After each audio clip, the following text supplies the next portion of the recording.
Olá, meu amigo, minha amiga, seja bem-vindo ao canal do Instituto Santo Atanásio. Hoje estamos novamente para mais uma aula sobre essa pequena série que estamos fazendo sobre o caminho para a felicidade. Pois bem, como eu gosto sempre de fazer um pequeno resumo do que nós já vimos nas aulas anteriores, é importante nós frisarmos algumas coisas que já foram vistas, como, por exemplo, a importância de sabermos o que é a felicidade para os cristãos. Isso nós fizemos lá nas primeiras aulas, onde nós repassamos vários povos que tinham a visão do que era a felicidade até chegar em Santo Tomás de Aquino.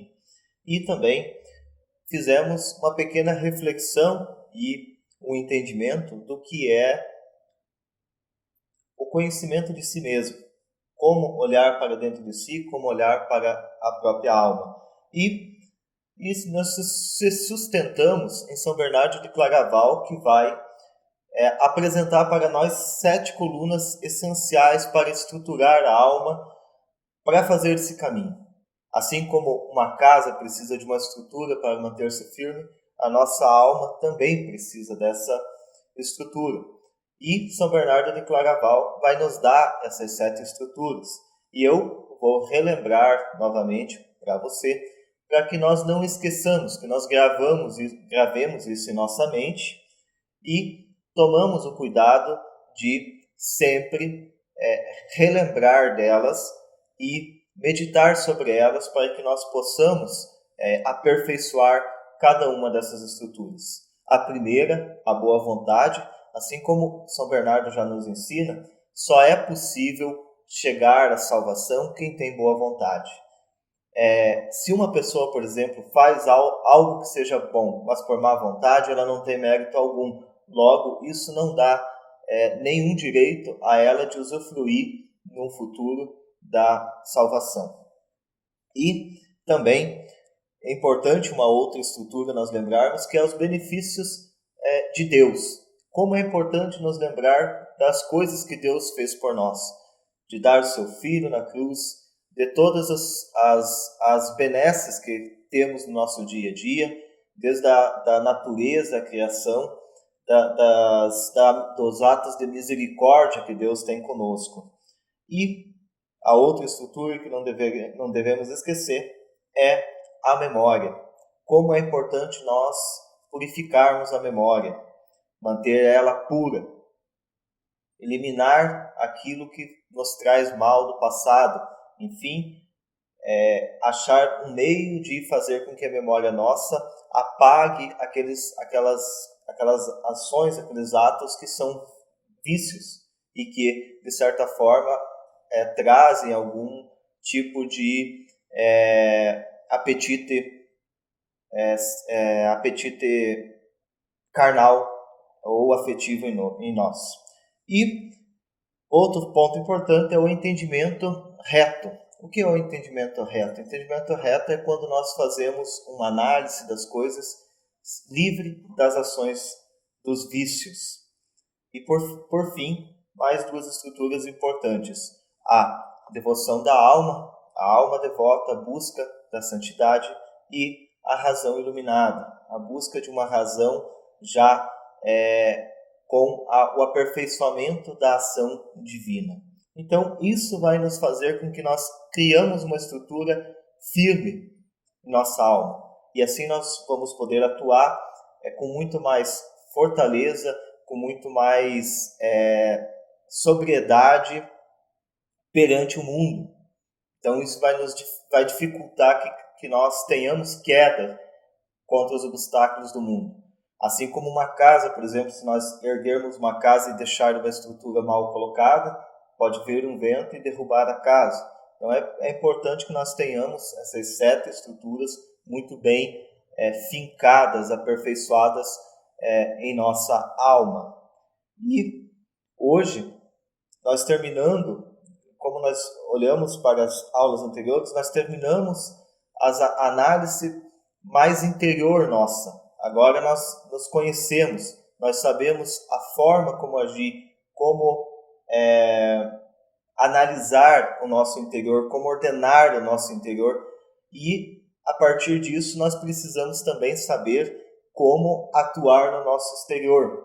Então, a vida interior nossa, ela tem que ser reflexo na vida exterior. E assim, hoje, nesta aula, eu vou falar para você sobre as virtudes. As virtudes são reflexos exteriores do que está intrínseco em nossa alma, na nossa consciência, na nossa formação, na nossa maneira de pensar. E nada mais necessário do que entender o que é, antes de mais nada, virtudes.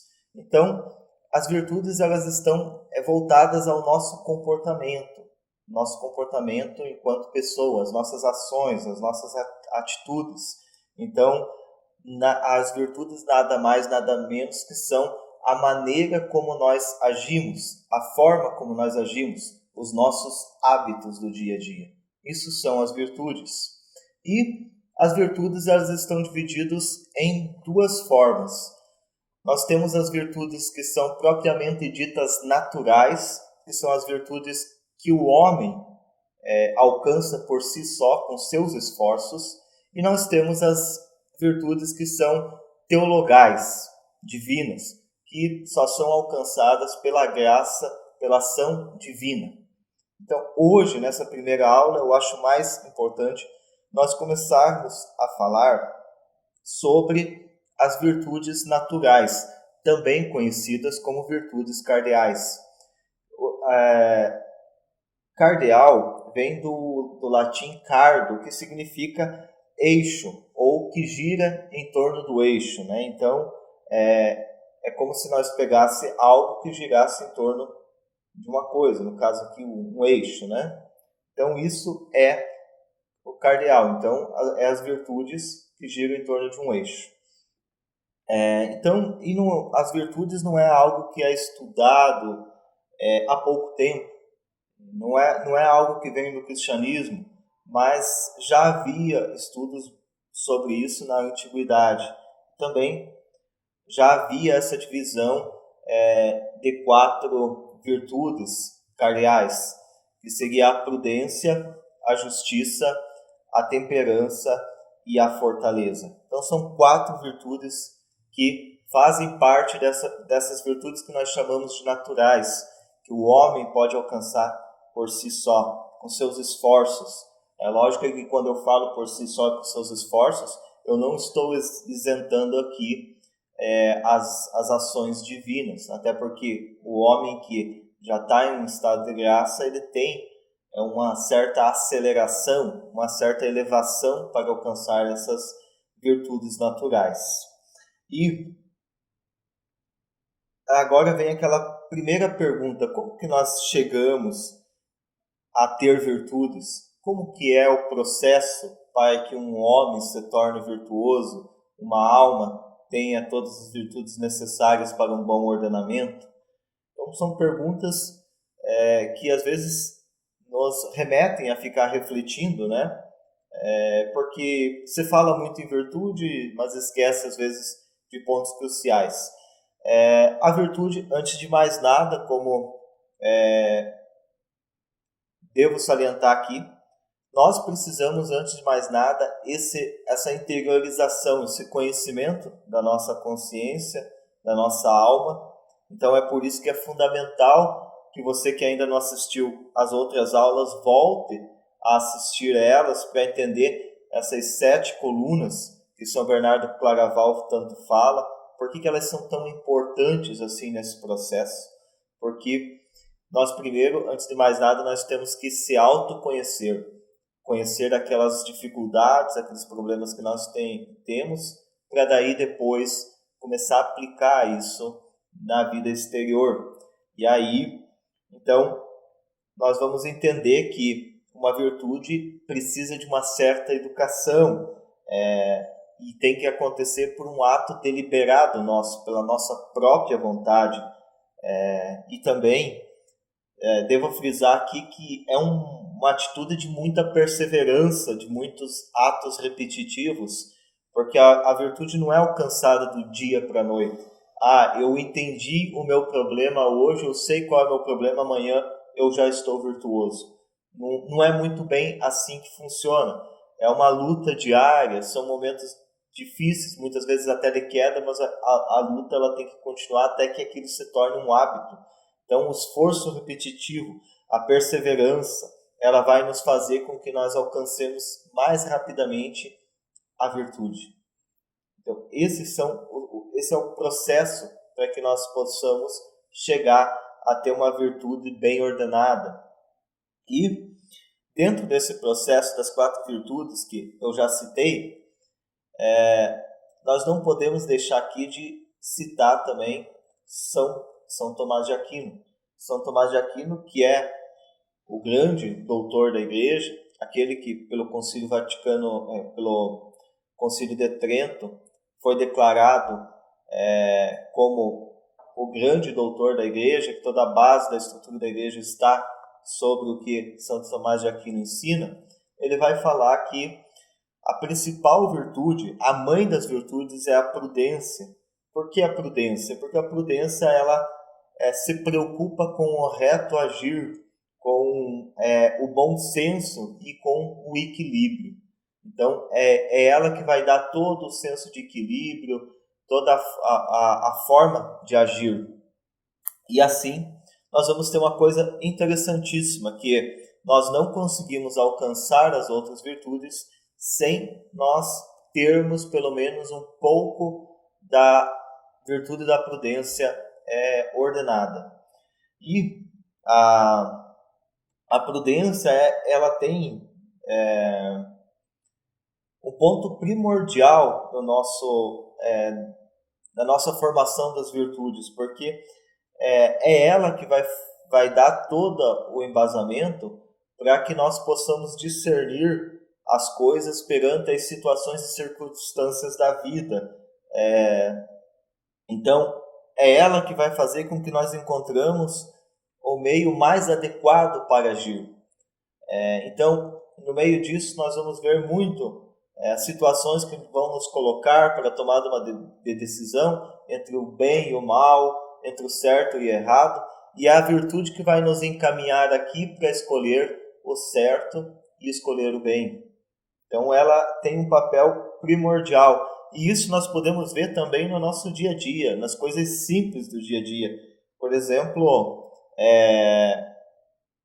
uma situação que nós podemos pegar, por exemplo, qual que é o momento, qual que é a hora certa para me estudar, qual o momento que eu posso brincar, no caso de uma criança, qual é o momento de trabalhar, qual é o momento de lazer. Então, isso é a virtude da prudência que determina. Então, por exemplo, no trabalho, eu sei que lá eu estou para trabalhar, eu não posso tirar daquele trabalho para um momento de diversão e muito menos, às vezes, até por momentos de estudos desconexos a isso. Então, ao trabalho. Então, nós temos que ter isso muito claro, e quem nos dá isso é a prudência. Então, é a prudência que vai nos fazer compreender qual é a hora propícia para realizar tal ato, né? Então, isso faz com que evite de nós fazermos atos precipitados. Por exemplo, eu ir, por exemplo, jogar futebol de roupa social. Não tem cabimento, né? Então, são situações assim. Então, é a prudência que vai nos dar esse caminho. Então, ela vai nos ensinar a falar o que é certo na hora certa, a falar e fazer o que é certo na hora certa e no lugar certo. Então, a prudência ela nos dá essa ordem, esse discernimento.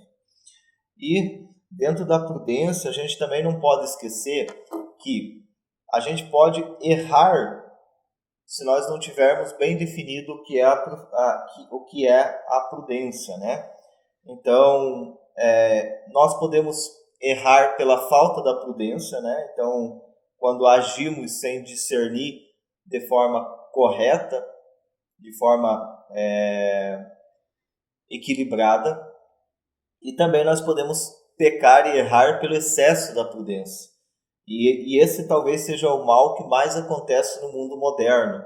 mundo moderno que muitas vezes pessoas por um certo ato de medo interpretam aquilo por uma certa prudência e deixam de fazer atos por excesso de prudência. Por exemplo, combater o mal, combater o erro por excesso de prudência.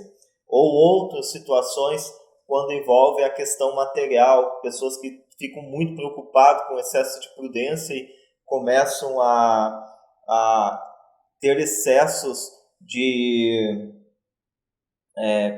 cuidado na vida natural, né? Com excesso um grande excesso em guardar dinheiro, em buscar dinheiro, excesso na vaidade, que é um problema nos dias de hoje, ou compra exagerada de bens, se ligando muito à preocupação material por um excesso de prudência, como se isso resolvesse a questão futura da vida dele. E aí desapega do que é o principal, que é a vida espiritual, o bem comum na sociedade. Então, tem que tomar muito cuidado com isso, né?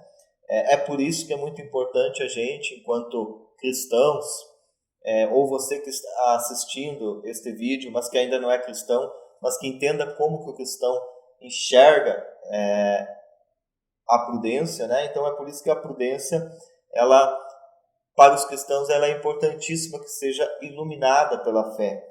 Então, porque a fé iluminando essa prudência, a graça vai agir, né? E nós vamos ter uma maior facilidade, uma maior elevação no entendimento da prudência, e isso vai nos encaminhar com muito mais facilidade para a salvação das nossas almas, ou seja, para fazer aquele caminho para a felicidade e também para o bem comum, aquilo que vai poder ajudar de certa forma as outras almas a se salvar. Da prudência nós vamos para a justiça. Então a prudência está um pouco mais ligada com nós mesmos, com o ser humano enquanto indivíduo. A justiça já não, a justiça ela está ligada mais com a sociedade, com a relação de pessoas. Então é uma virtude que vai nos ordenar para com a relação das pessoas, para com a organização de uma sociedade. Então é ela que vai regular a nossa convivência entre pessoas, né? É com ela que nós o homem vai possibilitar uma melhor convivência, uma melhor busca do bem comum. Então, ela é a justiça que defende a dignidade do homem, é a justiça que também defende os direitos do homem, né? Então, isso é importantíssimo, né? E é uma das coisas que eu já citei, se eu não estou enganado, na primeira ou segunda aula, que sem a justiça não há amor. E aqui é que nós vamos entender muito bem claro, e assim como não há amor sem justiça. Por quê? Porque amando você dá ao outro que é de direito, e isso é uma justiça. Assim como você, sendo justo, você vai saber o que é de direito seu. Então, isso é muito importante. Uma sociedade que está ordenada e entende bem o que é a justiça e que os homens são justos, ela funciona em plena harmonia, porque cada um sabe o que é seu de direito e o que lhe cabe ao outro. Não é o caso da nossa sociedade atual, que está totalmente corrompida e que está completamente afastado de Deus. Por isso que hoje nós não temos mais uma justiça natural imposta na sociedade, mas uma lei positiva que muitas vezes defende mais os direitos de certos setores, certas pessoas, certas posições, e não mais o direito do homem enquanto ser humano, quanto a sua dignidade de homem, né? Então, mas muitas vezes hoje se posiciona enquanto posição de homem na sociedade. Isso é o detrimento que está muito longe da verdadeira justiça, que é essa justiça aonde o homem tem a sua dignidade intacta. E Deus deu essa virtude, né? Para que o homem pudesse sobreviver nessa relação de sociedade. Então, é importante nós também salientar, né, que Deus também deu as coisas para o homem sobreviver aqui. Deu a terra, né, para produzir os alimentos, deu os próprios alimentos, né, para o homem plantar e deles se alimentar, e também deu as virtudes necessárias para que o homem possa construir objetos. E só que tudo isso precisa de uma certa organização e uma claridade da forma como o homem vai se ordenar para isso, né? E aí ele também deu a virtude da justiça, e é através da justiça que os homens de boa vontade, né, vão saber o que é de direito aos outros e o que é de seu direito. Então aqui nós construímos o bem comum, o verdadeiro bem comum. É do homem saber dar ao outro o que é de direito dele e garantir ao outro o que é de direito dele, e também defender o que é de seu direito. Por exemplo, aí nós podemos pegar situações bem, bem simples, né? Se eu empresto algo de alguém, eu sei que eu devo devolver. E se eu empresto algo a alguém, eu não posso cobrar juros abusivos por isso, tem que ser um valor justo. Então, se compramos algo de alguém, ou vendemos algo para alguém, até mais fácil eu fazer aqui a analogia, eu tenho que vender por um preço justo que seja justo para mim, mas também para o comprador. Então, isso é importantíssimo. Se eu faço um acordo, um contrato oral ou escrito com alguém, eu devo cumprir.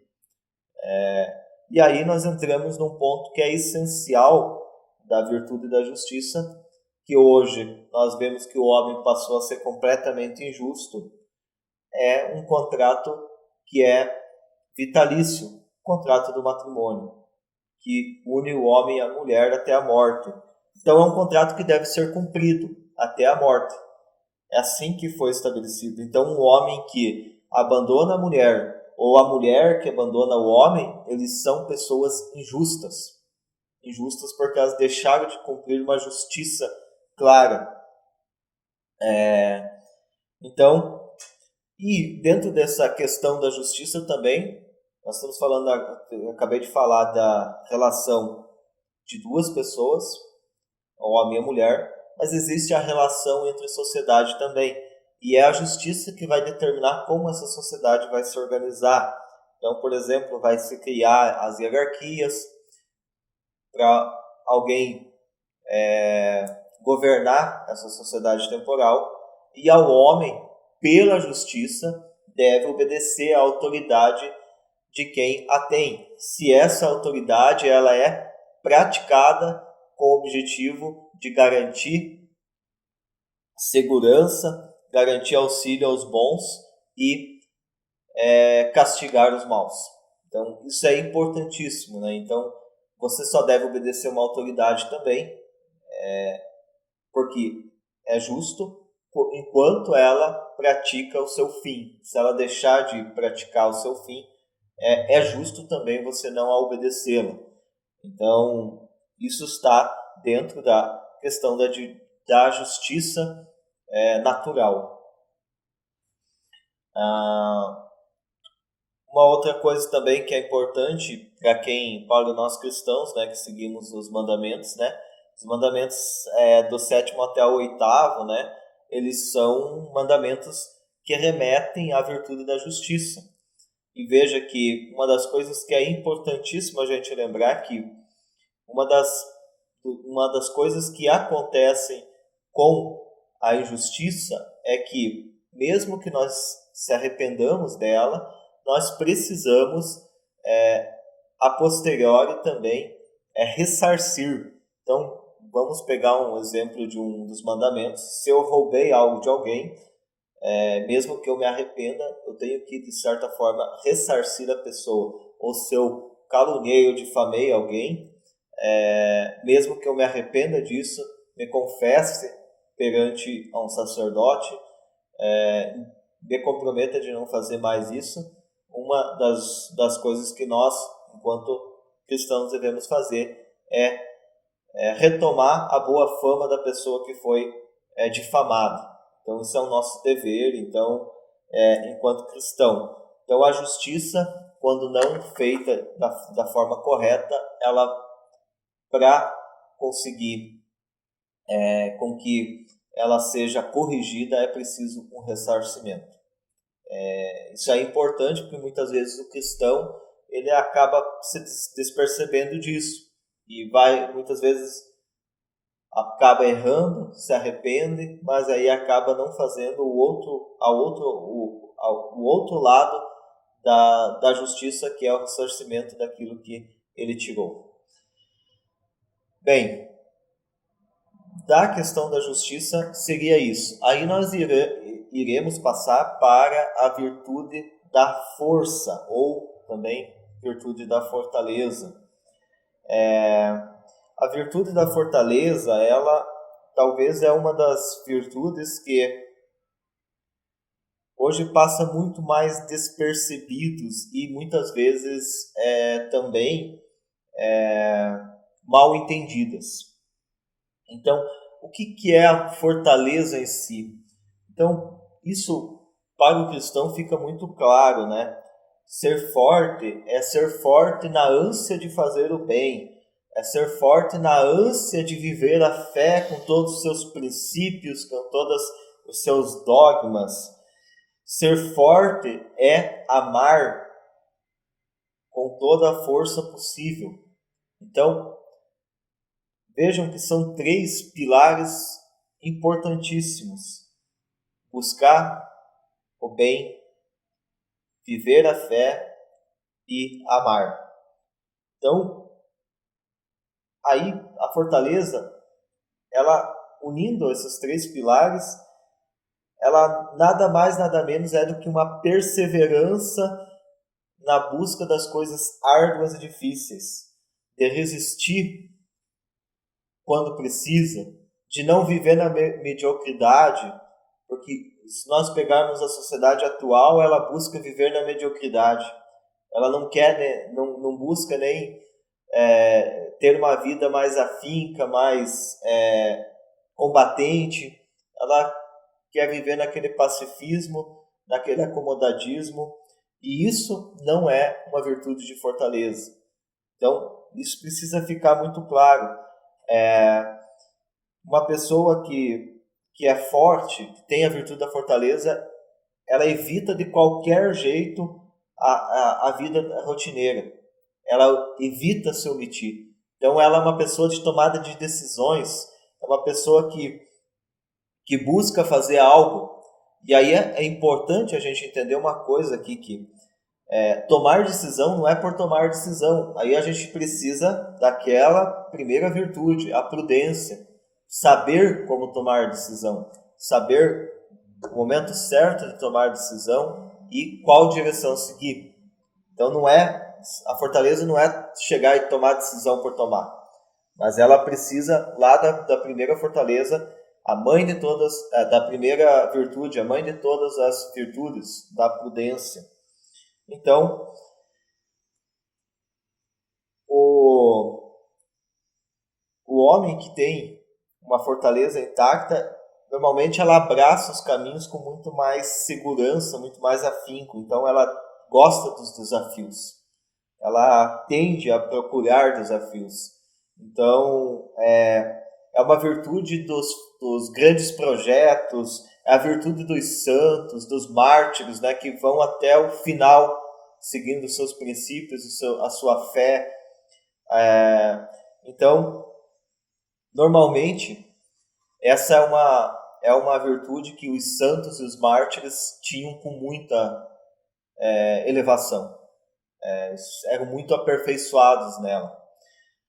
Então, e no nosso dia a dia, né, muitas vezes acaba fazendo com que nós entendamos, sim, vencemos um ou outro obstáculo, nós entendemos que não, eu já me aprimorei, hoje eu já tenho a virtude da fortaleza, mas aí temos um outro obstáculo um pouco mais difícil, caímos de novo. Então é por isso que é o mesmo processo de qualquer virtude. É preciso muita perseverança, é um ato repetitivo e é assim que os santos foram vencendo os problemas e crescendo nessa virtude, né? Então, sempre buscar praticar o bem, independente aonde você esteja, sempre buscar levar os seus princípios com muita firmeza, independente aonde você esteja. Então, isso faz parte da fortaleza. Isso faz parte desta virtude que fez tantos santos, que fez tantos mártires durante toda a história da Igreja. E é ela que vai fazer também o homem seguir firme na fé, principalmente nesses períodos, né, modernos, onde praticamente a sociedade já tem se afastado da fé. É nela que vai fazer com que o cristão se levante contra o mundo, que não fique quieto, que não fique escondido, assim como os primeiros cristãos fizeram, né? Os primeiros cristãos, embora vivessem uma sociedade pagã, não deixavam de pregar o evangelho, de falar de Cristo, de enfrentar o mundo pagão em nome de Cristo. Então é isso que o católico hoje também precisa fazer, né? Buscar essa virtude novamente. E aí muitas vezes muitas pessoas pensam assim que mas eu vou na missa, às vezes até diariamente, mas no dia a dia não consegue debater certos assuntos que são um pouco mais difíceis. Então vejamos que uma pessoa dessa ainda precisa crescer bastante na virtude.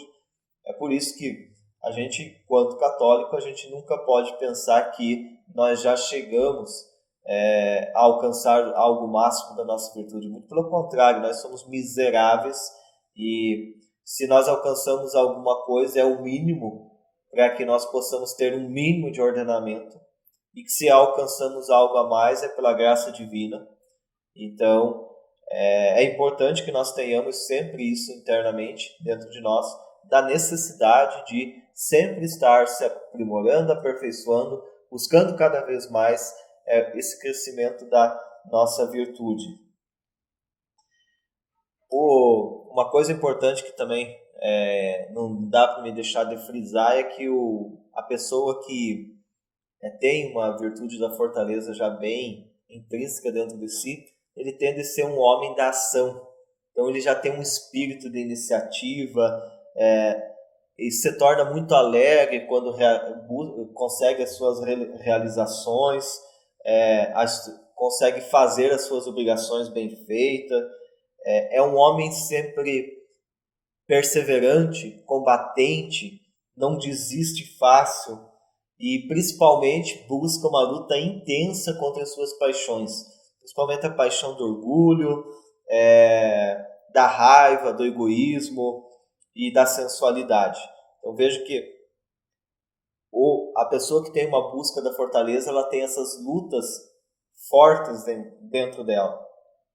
Então, eu falei agora há pouco da perseverança. Não dá para a gente esquecer que perseverança e fortaleza andam juntos. Então é impossível um homem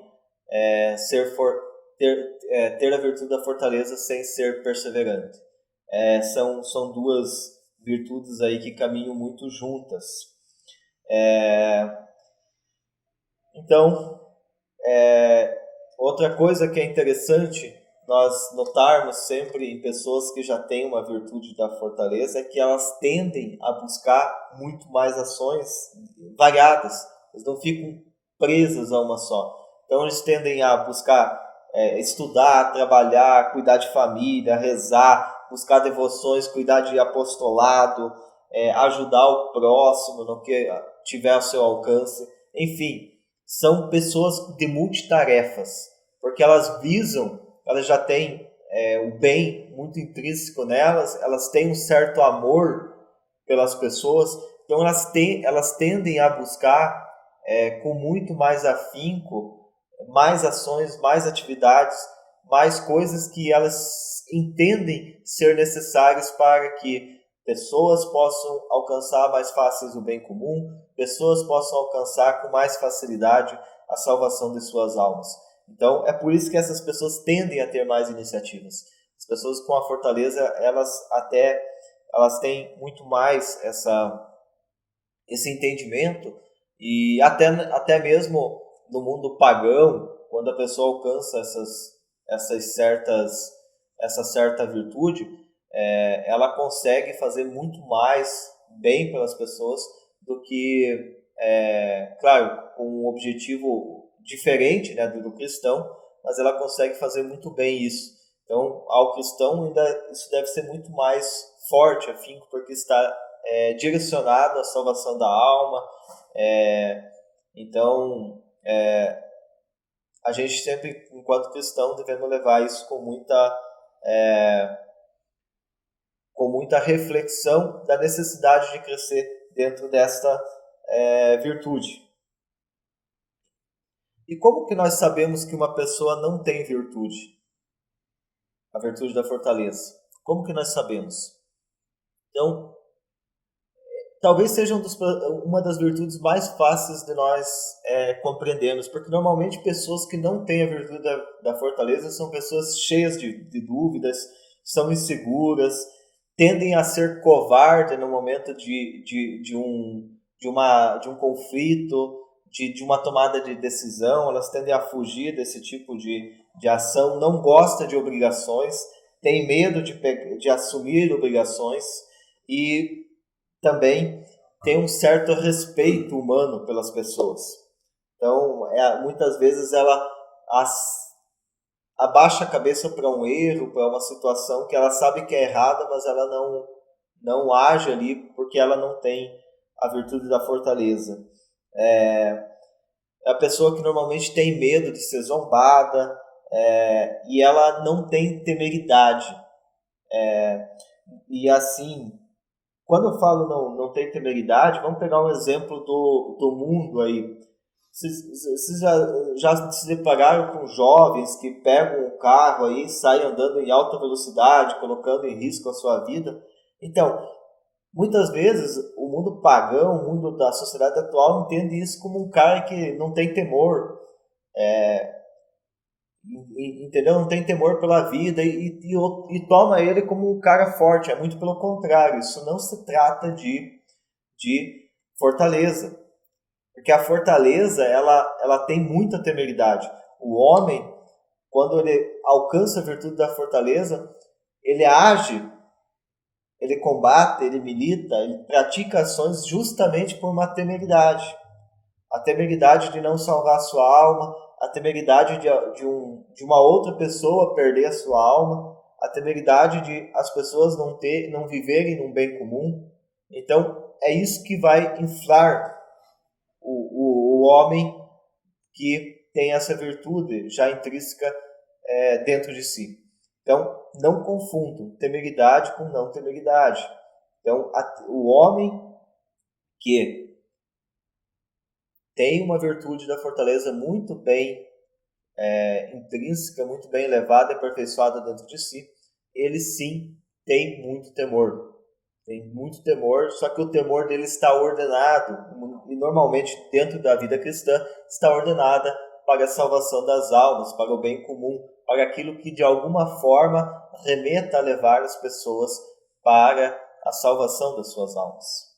Então, isso é importante a gente salientar. E por último, vamos falar da virtude da temperança. A virtude da temperança, que é a virtude do autocontrole, do autodomínio de si, da renúncia e também da moderação. Então vejamos que nós temos o autocontrole e o autodomínio, que estamos falando de si mesmo, com as coisas de si, e da renúncia e da moderação com as coisas externas. Então, a temperança é a ordem das virtudes que nos ordena, de certa forma, para os nossos afetos, nos domestica, nos tira dos instintos animais que o homem tem, dos instintos inferiores, carnais, que por causa do pecado original, o homem tem. Então, ele sublima as nossas paixões, né? Então, esse é um dos principais pontos de ordenamento desta virtude. Então, ele vai moderar os nossos impulsos, os nossos apetites, né?